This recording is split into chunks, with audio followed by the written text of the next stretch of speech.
capítulo 25.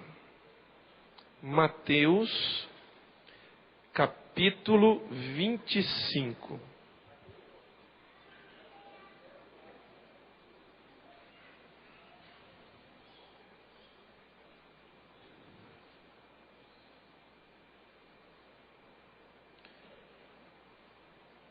Evangelho de Mateus, capítulo 25, versículo 1.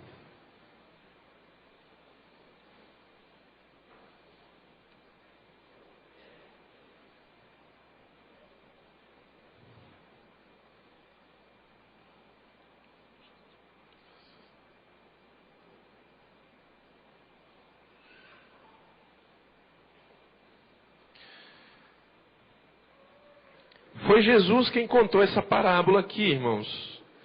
A parábola das 10 virgens. E se você nunca entendeu, hoje você vai entender essa parábola. E o que Jesus, amém, irmãos? E o que Jesus quis dizer quando ele contou essa parábola? Em Mateus, no capítulo 24, o Senhor Jesus, ele começa a falar das últimas coisas. Ele fala sobre uma série de coisas que iriam acontecer em breve e outras que ainda não aconteceram, que vão acontecer. No capítulo 24, você não precisa de abrir. A partir ali do versículo 4, Jesus começa a falar sobre a grande tribulação. Ele fala sobre os 7 anos da grande tribulação. Ele vai falar sobre a segunda vinda dele, ou a volta dele, né? E ele começa a contar uma série de parábolas e que vão mostrar exatamente como vai estar o mundo nesse tempo, nos dias que antecedem todos esses eventos. Como eu disse, uns já aconteceram, outros ainda vão acontecer. Por exemplo, ali em Mateus no capítulo 24, há uma profecia do Senhor Jesus, em que ele fala sobre a invasão de Jerusalém, que foi feita pelo general Tito, um general romano, no ano 70 depois de Cristo. A cidade foi devastada. Muitos judeus foram mortos, milhares foram mortos, foram levados cativos. Então isso já aconteceu. Vários apóstolos viram isso, porque talvez a grande maioria deles, no ano 70 depois de Cristo, às vezes a grande maioria deles ainda estavam vivos. Mas ele fala também, ele fala da igreja, e aqui ele começa a mostrar várias coisas sobre a igreja, e dar alguns detalhes sobre arrebatamento. Falar sobre aqueles que vão ser arrebatados e aqueles que não vão ser arrebatados. E é muito forte esses 2 capítulos, Mateus 24 e 25. Eu precisaria, confesso, de várias horas para expor para você em detalhes aquilo que vai acontecer. Então nós chegamos na parábola das 10 virgens. Aqui Jesus vai falar sobre a igreja. Então, a primeira coisa que você vai aprender essa noite, que quando o Senhor Jesus fala sobre virgem, Ele está se referindo à igreja. Ele está se referindo a nós. Essa igreja, a igreja do Senhor Jesus, espalhada em toda a face da terra. Ele está se referindo aqui à igreja. Então, essas virgens, elas são a igreja, elas representam a igreja. Então é muito importante, é uma chave para você entender essa parábola, saber quem são essas virgens, quem elas representam. Então, vamos aqui começar no versículo 1 de Mateus 25. Presta bem atenção. Se você não trouxe Bíblia e não está acompanhando, então ouça com bastante atenção. Então diz assim: o reino dos céus será, pois, semelhante a 10 virgens, que pegaram suas candeias e saíram para encontrar-se com o noivo. 5 delas eram insensatas, e 5 eram prudentes. As insensatas pegaram suas candeias, entenda como candeia uma lamparina, tá? Para ficar mais fácil. As insensatas, versículo 3, pegaram suas candeias, mas não levaram óleo. Esse óleo é o que alimenta o fogo da lamparina, o fogo da candeia. Versículo 4. As prudentes, porém, levaram óleo em vasilhas junto com suas candeias. Ou seja, elas levaram uma reserva de combustível. O noivo demorou a chegar, e todas ficaram com sono e adormeceram. À meia-noite ouviu-se um grito: o noivo se aproxima, saiam ao seu encontro. Então todas as 10 virgens acordaram e prepararam as suas candeias. As insensatas disseram assim às prudentes: deem-nos um pouco do seu óleo, pois as nossas candeias estão se apagando. As prudentes então responderam: não, pois pode ser que não haja o suficiente para nós e para vocês. Vão comprar óleo para vocês. E saindo as insensatas para comprar óleo, chegou o noivo. As virgens que estavam preparadas entraram com ele para o banquete nupcial, e a porta foi fechada. Mais tarde, vieram também as outras, as insensatas, e disseram: Senhor, Senhor, abra a porta para nós. Mas ele respondeu: em verdade vos digo, que não as conheço. Portanto, vigiem, porque vocês não sabem o dia e nem a hora. Amém, irmãos? Diga assim comigo: assustador. É mesmo, é assustador. Feche seus olhos, vamos orar. Senhor, nós oramos para que, muito além da voz de um pregador, o Teu Espírito Santo fale conosco. Teu Espírito Santo fale aonde um pregador jamais pode falar, no mais íntimo do coração. Senhor, que pela exposição dessa parábola, desse ensino, o Senhor possa transformar vidas aqui nessa noite e tirar muitos de um estado de sonolência ou até de sono.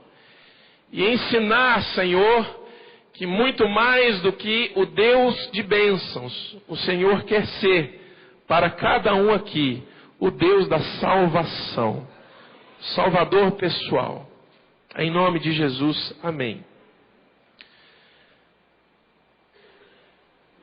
Esse noivo aqui é Jesus. As 10 virgens, como eu disse, é a igreja. E é interessante você ver algumas coisas aqui. Vamos reparar aqui algumas coisas para nós, em cima disso, desenvolvermos uma meditação. Primeiro, ele fala de 10 virgens, que, como eu disse, é a igreja. Mas há 2 categorias dessas virgens, ou 2 categorias dentro da igreja, ou a igreja dividida em 2 categorias.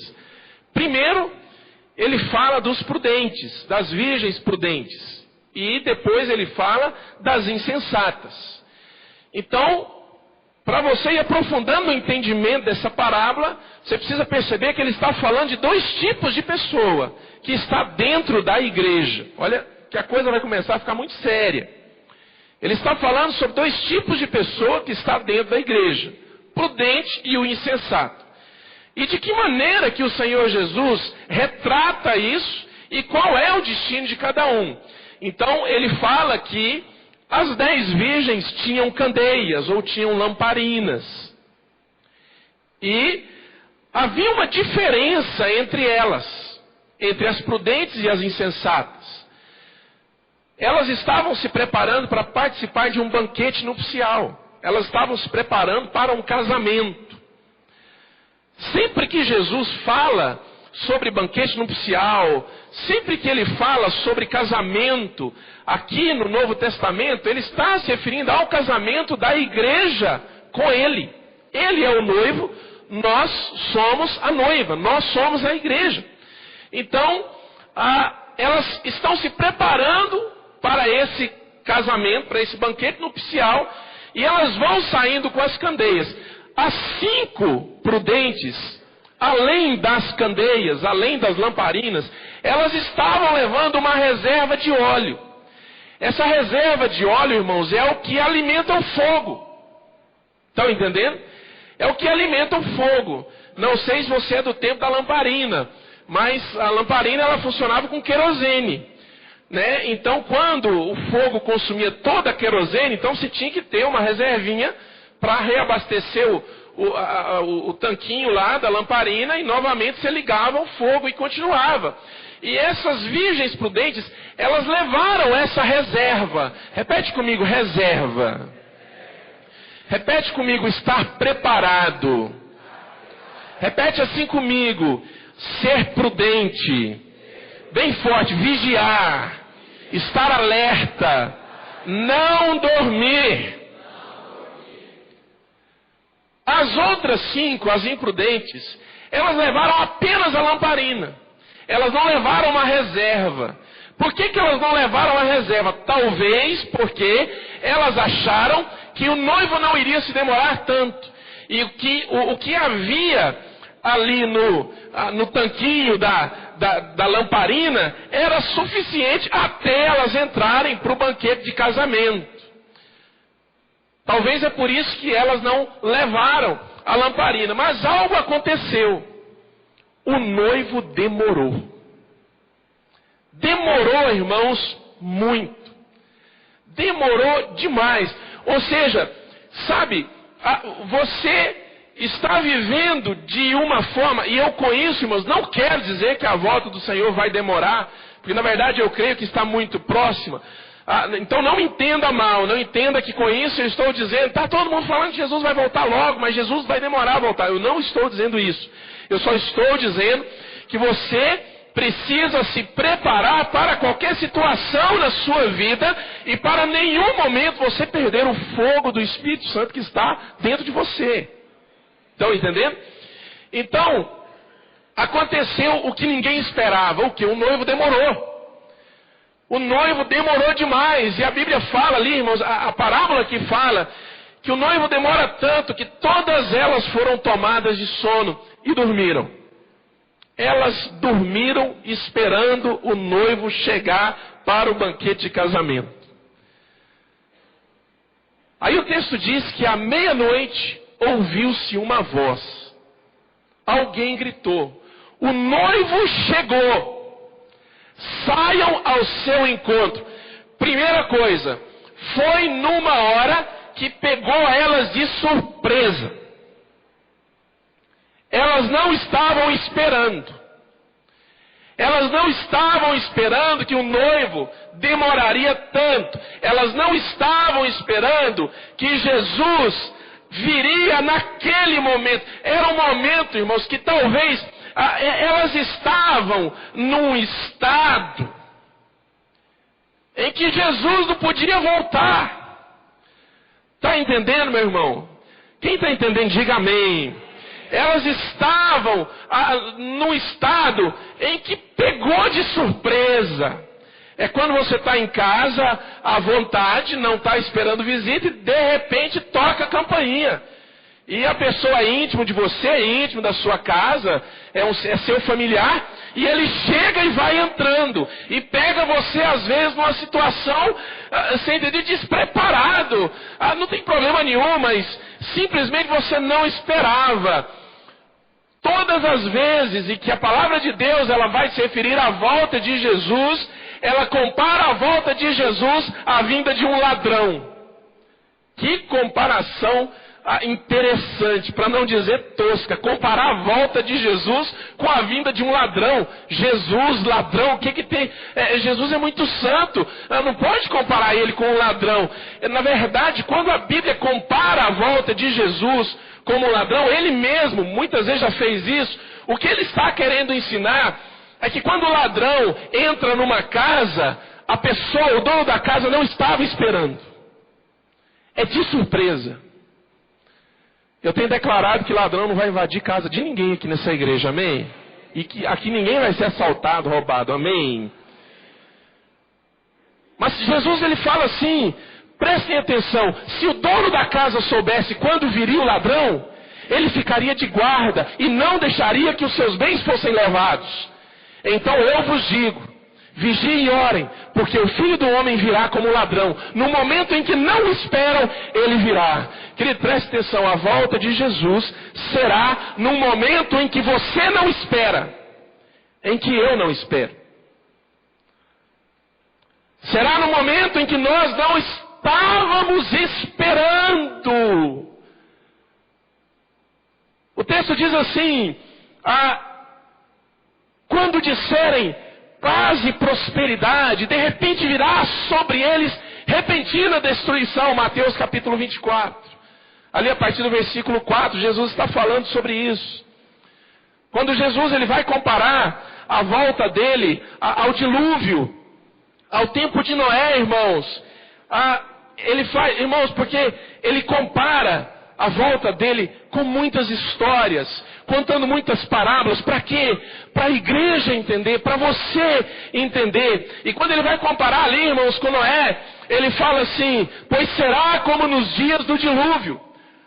O povo estava comendo e bebendo, casando-se e dando-se em casamento. E eles não perceberam quando veio o dilúvio e levou a todos, exceto Noé e a família, que enquanto o povo comia e bebia, enquanto o povo se casava e dava-se em casamento, ele construía uma arca.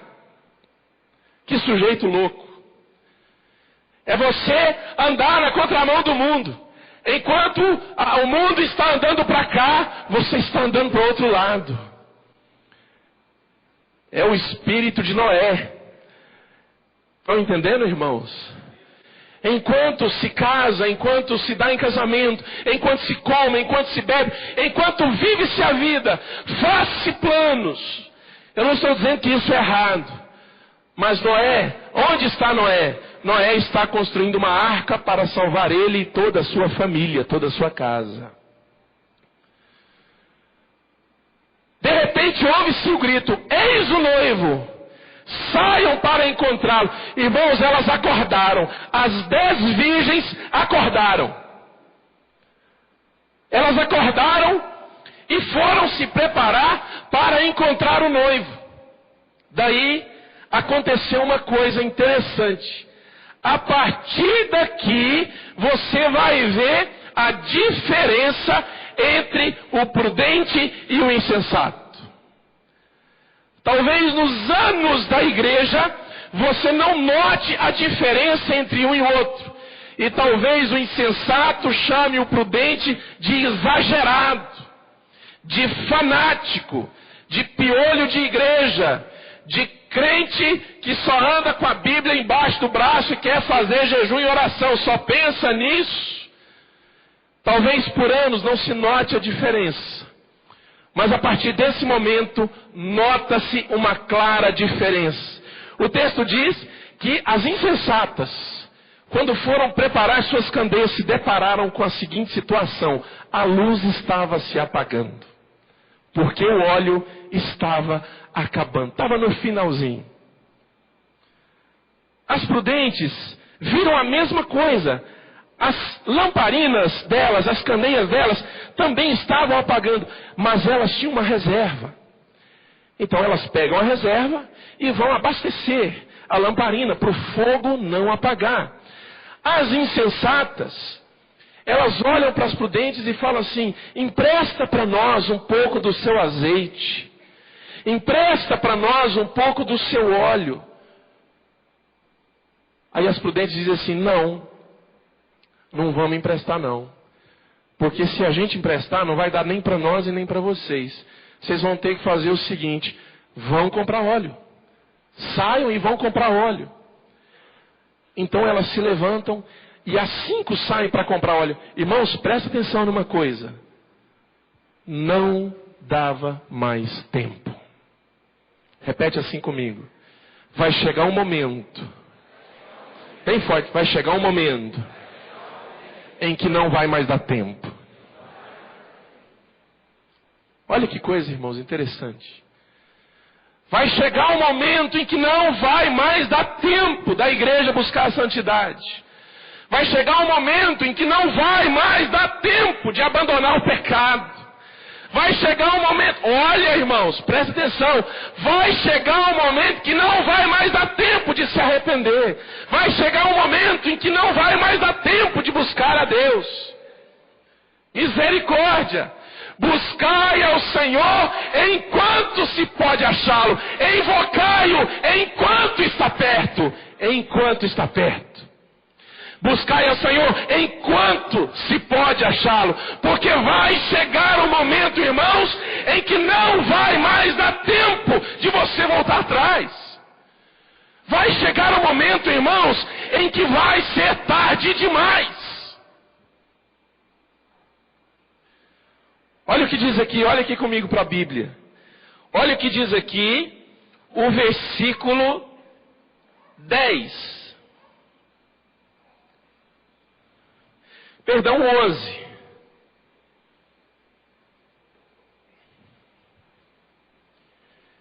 Mais tarde, vieram também as outras, as imprudentes, as insensatas, e disseram, só até aí, o texto diz, mais tarde.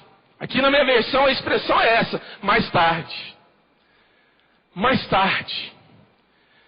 Ou seja, elas ouviram, irmãos, o anúncio de que o noivo estava chegando.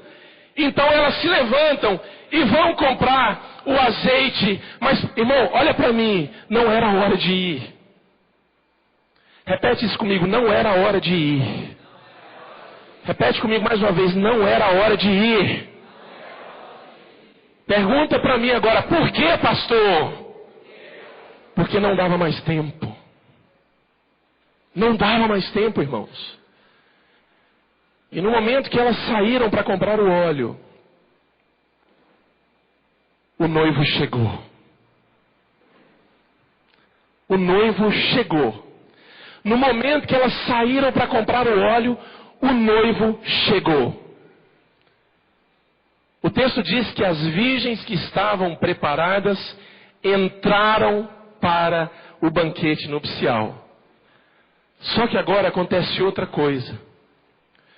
Porque o noivo poderia dizer o seguinte, bom, só tem vocês 5, mas não eram 10. Tá, então vamos nós 5, vamos nós 6, né?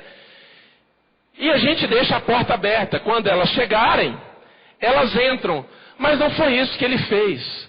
O texto diz que ele, junto com as 5 virgens, entraram para o banquete nupcial e ele fechou a porta. Mais tarde, repete assim comigo, mais tarde. Bem forte, mais tarde. Repete assim comigo, tarde demais. Repete assim comigo, agora é tarde. Elas chegaram e encontraram a porta fechada.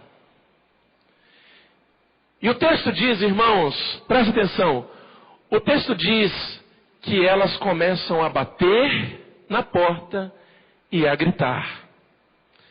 Exatamente como você faz na casa de alguém que você conhece, com quem você tem algum relacionamento, alguma familiaridade, que depois não vá ficar chamando você de pagador de mico, ficar gritando aí fora. Exatamente como você faz. Bate na porta e grita, fulano! Ô fulano! E no caso delas, irmãos, elas batiam na porta e gritavam, Senhor! Senhor! Abre-nos a porta! Nós queremos entrar, nós já chegamos, abre-nos a porta, agora sim nós temos reserva. Agora sim nós temos mais óleo, o fogo não vai apagar. Senhor, abre-nos a porta. E o Senhor, Ele responde. Mas a resposta deles, irmãos, é algo que me impressiona até hoje. Porque Ele diz assim: não vos conheço. Olha comigo aqui, versículo 12. Aliás, 11. Ele diz assim: mais tarde vieram também as outras virgens, as insensatas, as imprudentes, e disseram: Senhor, Senhor, abra a porta para nós. Mas ele respondeu: em verdade,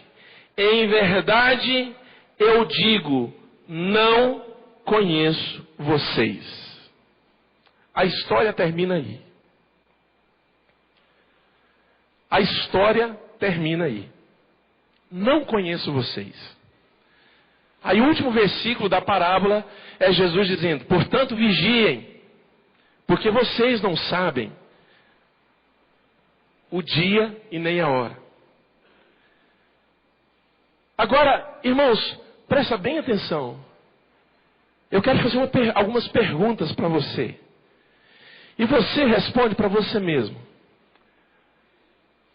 Jesus não é o Rei dos Reis? Sim ou não? Jesus não é o Rei dos Reis? Sim ou não? Sim, Ele é o Rei dos Reis. A palavra diz que Deus, Ele sabe todas as coisas. O Salmo 139, irmãos, fala que antes que uma palavra saia da minha boca, Ele já sabe o que vou dizer. Ele diz, irmãos, que antes de eu nascer, Ele contou todos os meus dias. E todos os meus dias foram escritos num livro. O texto diz que Ele me cerca por detrás, por diante. Ele põe em mim a sua mão. A Bíblia fala, irmãos, que antes da fundação do mundo o Senhor sonhava conosco. Como pode agora Jesus dizer para aquelas 5 virgens: não vos conheço? Você diz: mas porque eram ímpias. Eu quero lembrar você que elas estavam na igreja. Eu quero lembrar você que, como igreja, elas adoraram a Deus, elas buscaram a Deus, que como igreja elas ouviram a palavra, como igreja talvez elas participaram, irmãos, de várias programações, foram em encontros, participaram de vigílias, mas agora, irmãos, elas ouvem do Senhor: não vos conheço. Como assim? Não vos conheço. Como assim? Peraí, Senhor, como assim? A história não conta, mas eu posso imaginar, irmãos, que elas ficaram atônitas com aquela resposta. Como assim não conhece, uai? Como assim? Deixa eu lembrar você de outra parábola que Jesus contou. Eu preguei sobre ela aqui talvez uns 4 meses atrás. O contexto da história é o mesmo. Jesus olha para um povo e diz assim: eu não conheço vocês. Aí o povo responde assim: Senhor, o Senhor pregou nas nossas ruas. O Senhor comeu, nós sentamos na mesa para comer com o Senhor. Irmãos, para você entender isso aqui, essa palavra conheço, ela foi traduzida do grego, porque a melhor tradução para ela, de fato, era essa: conheço. Mas eu vou te dar mais algumas palavras que significam a mesma coisa, e você vai começar a entender o propósito dessa palavra nessa noite. A principal palavra que vai ajudar você a entender, e que foi traduzida do grego, que eu fiz questão de olhar e procurar, se chama familiaridade. Então você substitui a palavra conheço nessa frase da seguinte forma: não tenho familiaridade com vocês. Ficou melhor para entender? Sim ou não? Ficou melhor para entender? Uma outra palavra, intimidade. Não tenho intimidade com vocês. Uma outra palavra, não tenho relacionamento com vocês.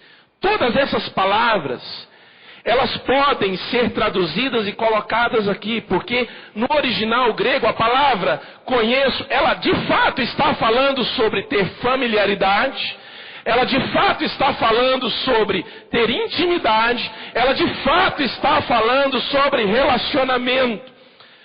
Então eu poderia entender que o que Jesus está dizendo aqui é o seguinte: não tive intimidade com vocês, não tive relacionamento com vocês, não tive familiaridade com vocês, por isso estou dizendo não vos conheço. O texto aqui não está querendo dizer que ele não sabe quem você é, porque ele sabe quem você é. Presta atenção no que eu vou te dizer.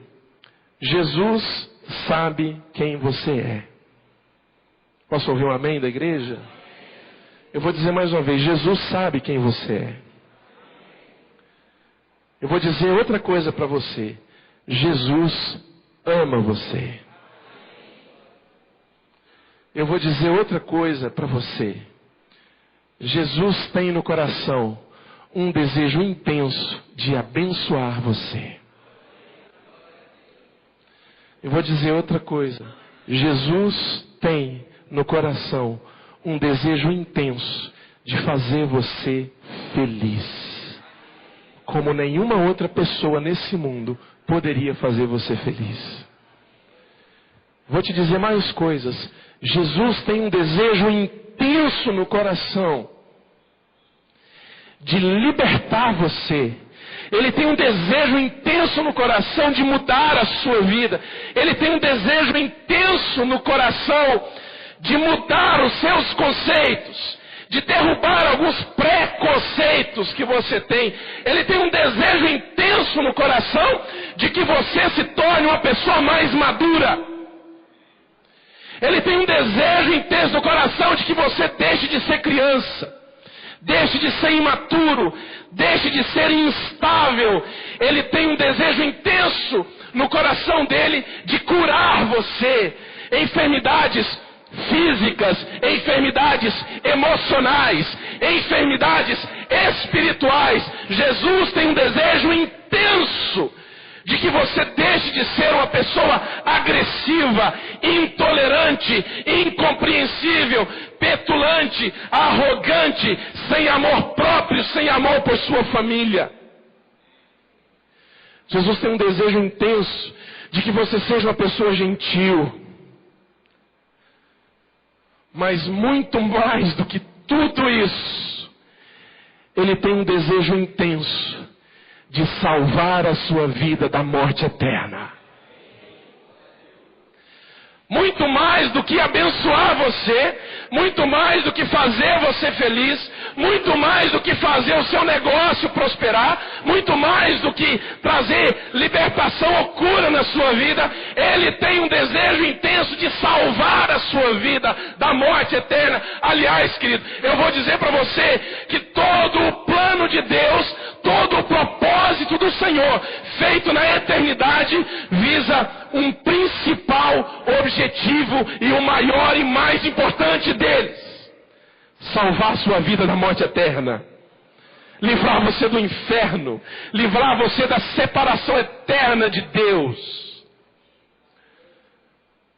Esse é o desejo no coração do Senhor. Aí você diz assim: mas por que Ele não faz isso?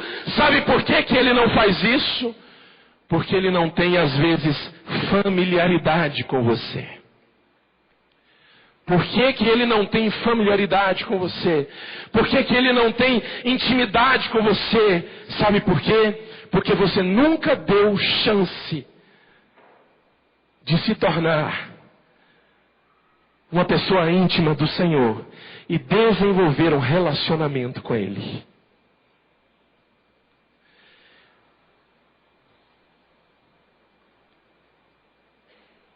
Olha um texto aqui, irmãos. Abre comigo em Isaías, no capítulo 29.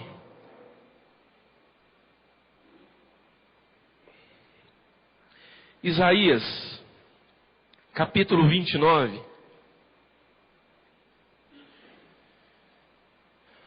Jesus diz assim: Senhor, Senhor, abra-nos a porta. Então ele diz assim: não vos conheço. Nós já vimos o que significa esse não vos conheço. Agora, em Isaías 29, olha o que ele está dizendo aqui. Isaías capítulo 29, no versículo 13.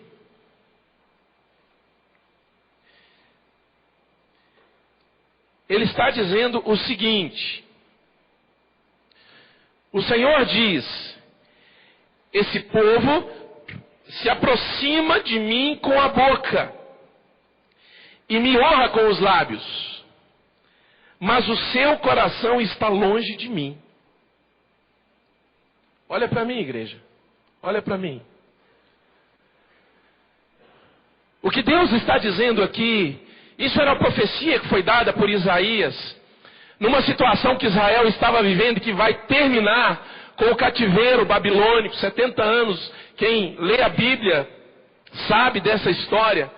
Num momento em que a nação estava muito longe do Senhor, Jesus aqui fala das virgens insensatas e das imprudentes. Ele diz assim: esse povo me honra com os lábios, o meu nome está sempre nos lábios deles, eles me adoram, mas o seu coração está longe de mim. Olha só, esse povo se aproxima de mim com a boca e me honra com os lábios, mas o seu coração está longe de mim.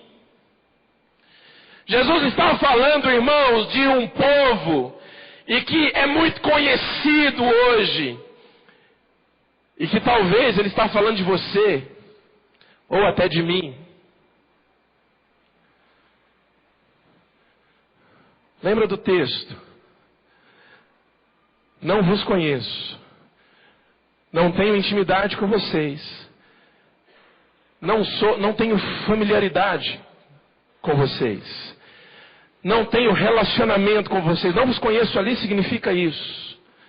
E agora nós entramos aqui, aonde Deus está falando assim: esse povo me honra com os lábios, eles se aproximam de mim com a boca, mas o coração deles está longe de mim. Irmãos, ele está falando de um povo que honra o Senhor com os lábios, que fala do Senhor, que diz que ama o Senhor,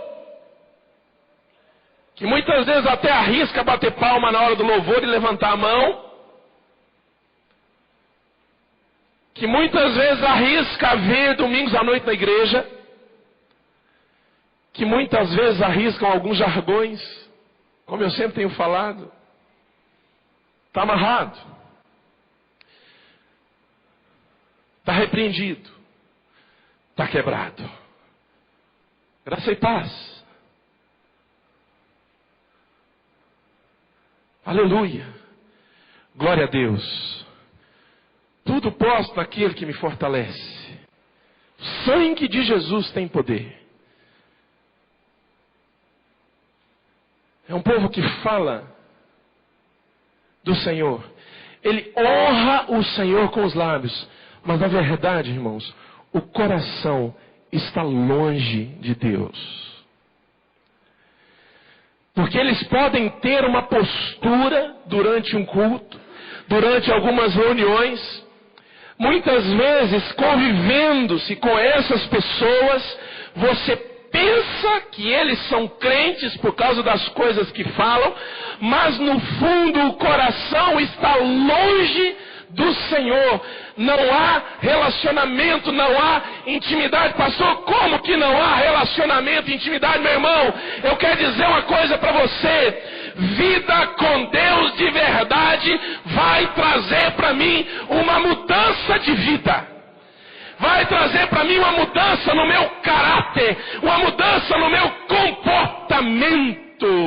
Vão saber que eu sou crente não é só por causa das coisas que eu falo, mas vão saber que eu sou crente por causa das coisas que eu tenho feito.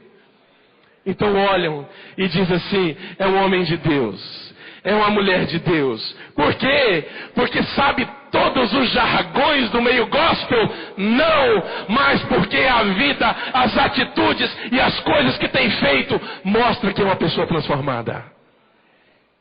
O que eu estou querendo mostrar para você é que quem é de Jesus, ser de Jesus, é ter uma mudança total de vida. Abre comigo aqui em João, no capítulo 15, por favor. Evangelho de João, capítulo 15. João, capítulo 15.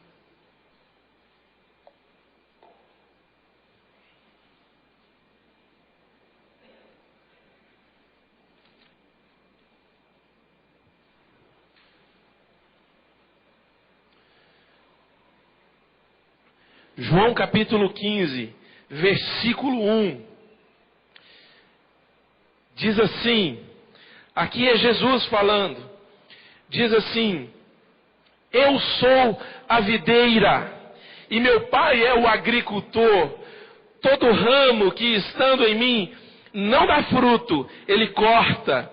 E todo que dá fruto, ele poda para que dê mais fruto ainda. Vocês já estão limpos pela palavra que eu lhes tenho falado. Permaneçam em mim e eu permanecerei em vocês. Nenhum ramo pode dar fruto por si mesmo, se não permanecer na videira. Vocês também não podem dar fruto, se não permanecerem em mim. Eu sou a videira, vocês são os ramos. Se alguém permanecer em mim e eu nele, esse dará muito fruto, pois sem mim vocês não podem fazer coisa alguma. Se alguém não permanecer em mim, será como o ramo que é jogado fora e seca.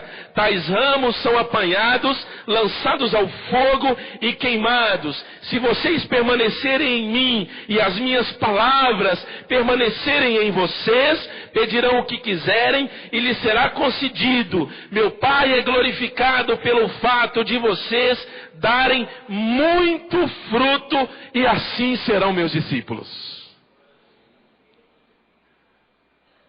E assim serão meus discípulos. Outro texto aqui, volta uma página da sua Bíblia, João 14. Perdão, irmãos. João 14.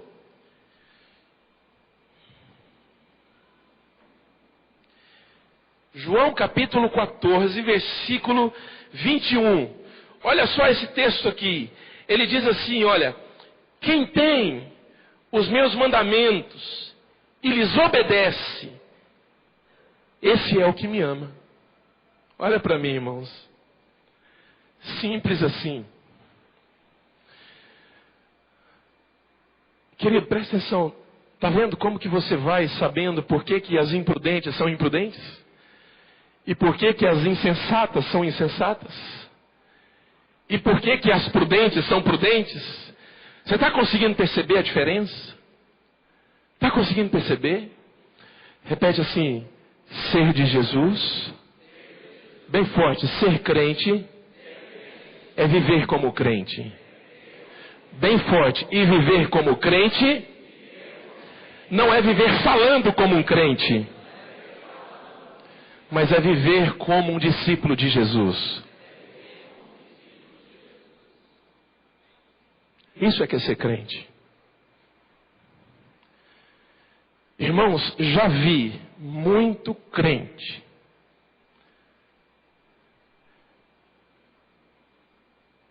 cujo nome de Deus está nos lábios dele e os jargões evangélicos também. Mas no momento em que tinha que mostrar que é crente, mostra que não é. Você também já viu. Por que o meio evangélico hoje é tão mal falado? Por que pastor tem fama de vagabundo, sem vergonha, à toa enganador. Essa semana passada falaram para um irmão da igreja que o pastor dele enganava eles, enganava todo mundo. O pastor de vocês engana todo mundo. Aí me falaram, eu falei assim, realmente eu acho que eu sou muito perigoso mesmo, irmãos. É complicado. Mas por que é mal falado? Sabe por quê? Porque o procedimento tem envergonhado o evangelho. Sim ou não, irmãos? O procedimento tem envergonhado o evangelho. Olha o que Jesus diz assim: quem tem os meus mandamentos e lhes obedece, esse é o que me ama. Então amar a Jesus não é só vir à igreja, levantar a mão e dizer: Jesus, eu te amo. Amar a Jesus não é só estar com o vocabulário cheio de frases e jargões evangélicos, irmãos. Não é. Amar a Jesus é obedecer os mandamentos dele. Quem tem os meus mandamentos e lhes obedece, esse é o que me ama. Agora olha aqui para você ver, volta aí os seus olhos, versículo 22. Não, perdão, 21, que a gente não terminou de ler ainda.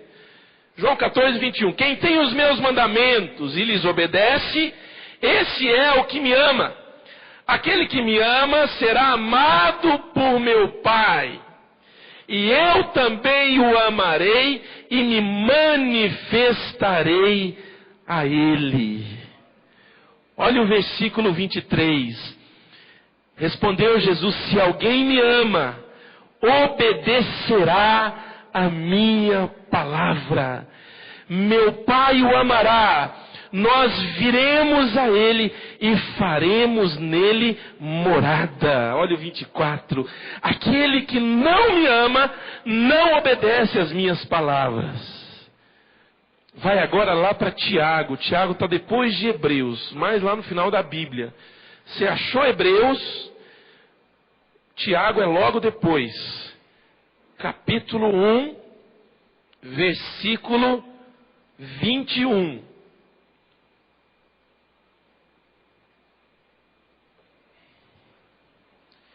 Tiago capítulo 1, versículo 21. Para nós encerrarmos com esse texto aqui.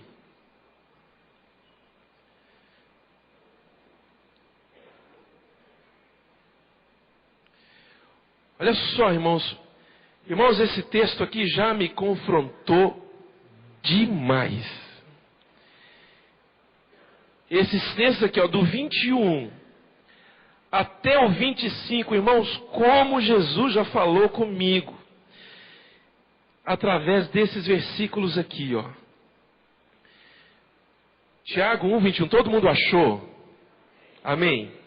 Presta atenção, porque ele diz assim: portanto, livrem-se de toda impureza moral.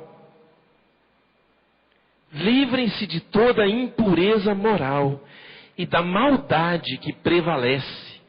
E aceitem humildemente a palavra implantada em vocês, a qual é poderosa para salvá-los. Sejam, pois, praticantes da palavra, e não apenas ouvintes, enganando-se a si mesmo. Aquele que ouve a palavra, mas não a põe em prática, é semelhante a um homem que olha sua face no espelho e depois de olhar para si mesmo, sai e logo se esquece do que viu. Mas o homem que observa atentamente o ensino perfeito da palavra, que traz a liberdade, e persevera na prática desse ensino, não esquecendo o que ouviu, mas praticando, será feliz em tudo aquilo que fizer. As virgens insensatas não são praticantes da palavra. As virgens insensatas não dão fruto. As virgens insensatas continuam presas em pecados, embaraçadas em pecados. Por isso são insensatas. As virgens insensatas, agora você está descobrindo por quê. O Senhor está sempre nos lábios delas, mas muito longe do coração. Estão entendendo, irmãos? Muito longe do coração. Elas vivem presas na iniquidade, ainda, pastor, ainda vivem presas na iniquidade. Elas ainda não conseguiram se livrar da impureza moral. Olha, irmãos, o que o texto diz, ele diz assim: livrem-se de toda impureza moral e da maldade que prevalece. Ou seja, meu querido, presta atenção. Enquanto nós falamos no começo que vai chegar um momento em que não vai mais dar tempo, vai chegar um momento em que não vai mais dar tempo de arrepender, não vai mais dar tempo de abandonar o pecado, não vai mais dar tempo de buscar a Deus, não vai mais dar tempo de se relacionar de maneira íntima com o Senhor e buscar o Senhor. Enquanto nós falamos isso, irmãos, e de fato esse tempo vai chegar, mas eu quero lembrar a você que esse tempo ainda não chegou.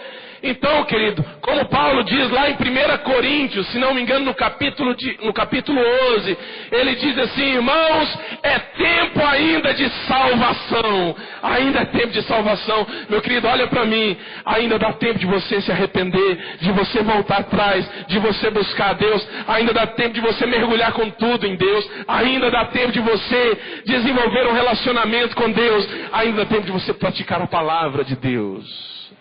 Praticar e viver da maneira como o Senhor ensina na sua palavra. Ainda dá tempo, ainda é tempo.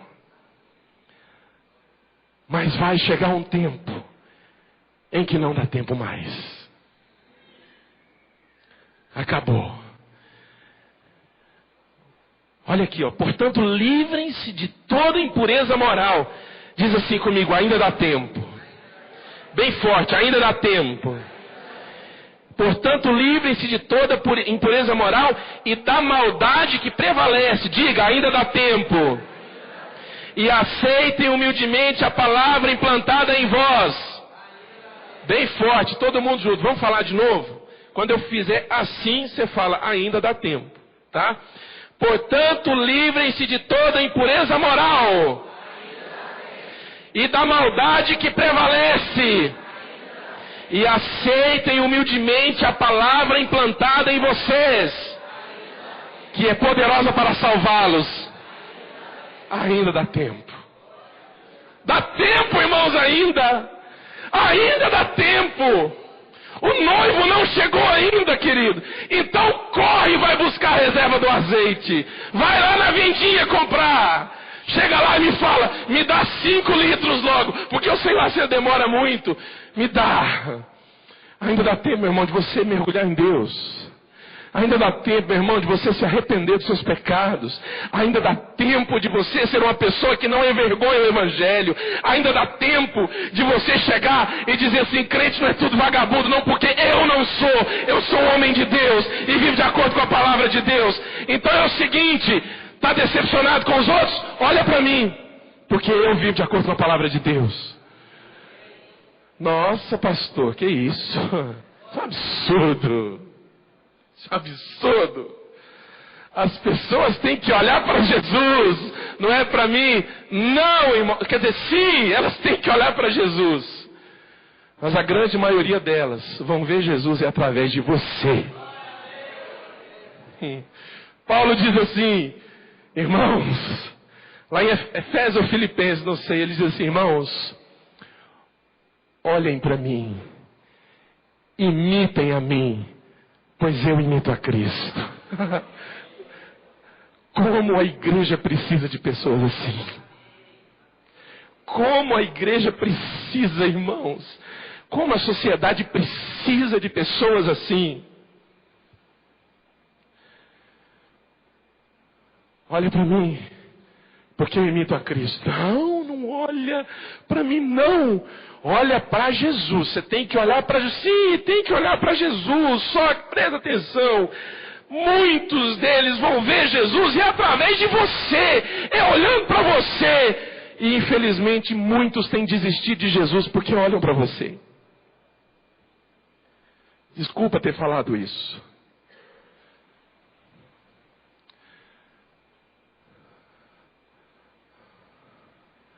Mas, preste atenção, olha aqui, ó. Mais uma vez, mas ainda dá tempo. Amém, querido? Fica de pé.